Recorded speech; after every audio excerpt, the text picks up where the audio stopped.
NDIA, first of all, is passionate about the SBIR program because of its impact on our industry and the Department of Defense. We exist to advocate the best possible systems to be placed in the hands of our soldiers, sailors, airmen, Marines, and Coast Guardsmen, and the SBIR program is integral to that mission. I've submitted comments for the record, and I've also given my notes to your council. But just briefly, I'd like to emphasize a couple of points. Number one, the SBIR program is highly leveraged. If you look at the statistics, over 45% of the SBIR Phase 1s transition into Phase 3, which is some sort of a commercialization. And that process only takes 2.5 years.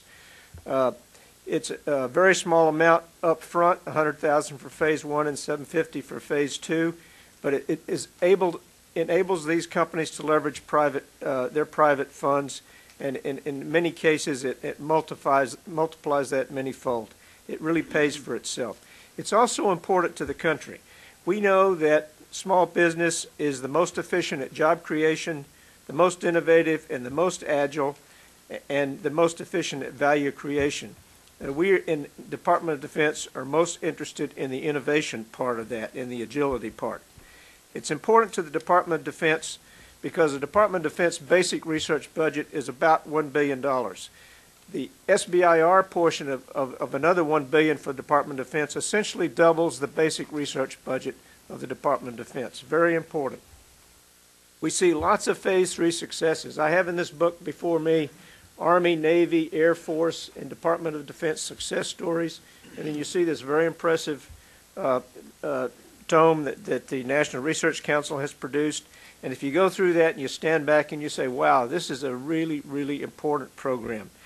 The R&D of the Department of Defense is increasingly squeezed. We've seen consolidation of the large primes. And where do the enabling technologies from the supplier base come from? Increasingly, they're coming from small business. The DoD share of SBIR, as you know, is over 50%, and it's about $1.3 billion. So that's very important.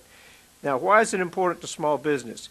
If you look at small business, 42% of the Phase 1 awards are to firms with less than 9 employees, and 25% of those receiving Phase 1s are startup companies. In other words, these are new companies entering the space. So it's leveraging their R&D capital, and it's making them attractive as suppliers to large primes and takeover candidates.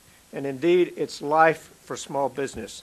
There's lots of successes, and if you go through all the documentation, you stand back and you really are amazed at the high-tech nature of what comes in. Just a few examples. Cybernet Systems, a woman-owned business, is providing an automated tactical ammunition sorting and classification system in Iraq today. The Army is really crazy about this program. They think it's one of the best things they've ever seen. It takes the manual sorting of ammunition out of the soldier's hands and puts it into something automated. The small arms protective inserts, the SAPI plates that you see our soldiers wearing, that comes from an SBIR project out of Armor Works Incorporated.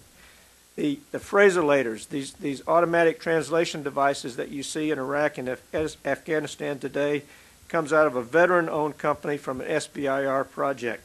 There's over 5,000 of those in use today in Iraq and Afghanistan. This happened to be in Phase 2.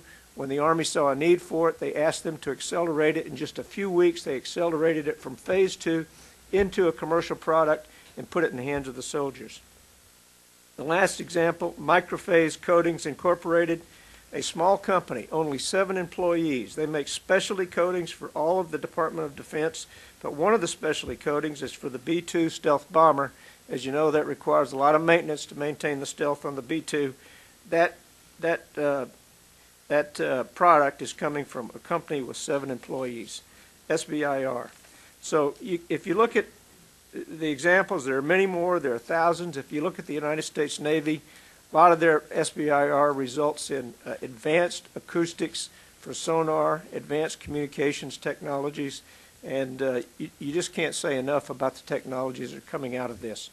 We in NDIA are asking for 4 things. Number 1, the reauthorization of the program. Number 2, we would like to see an admin fee above 1% because we don't think 1% is enough.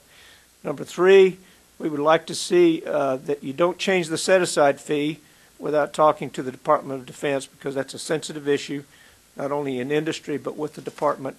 And number 4, we would like to see some flexibility in the award amounts. Right now, they're $100,000 and $750. In some cases, you need more than $100,000 and you need more than $750. We would like to see legislation give some flexibility to the program managers in using that. Thank you very much for your time, ma'am.